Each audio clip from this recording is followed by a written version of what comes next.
poe ayeuna ya. Teu kamirit jajanan SD. Edisi SD Raya Barat. Sok dengar cumana barudak Raya Barat.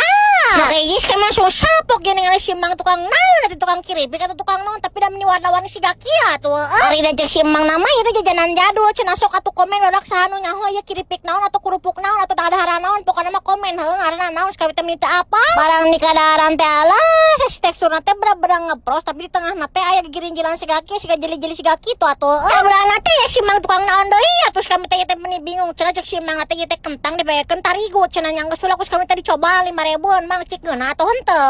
Barang dibalawakeun teh alah si aing mau bener-bener ngepros pisan. Waduh kan ya di SD Raya Barat aing mah jajananna bener-bener mengejutkan pisan ngalareuna ararunik terus daradul terus pokona marurah tuh heueuh. Ngapung satik geuning sami teh manggi oge tah simang tukang dimsum warga teh 1.000-an cenah tanya. Bali we teh 5.000-an.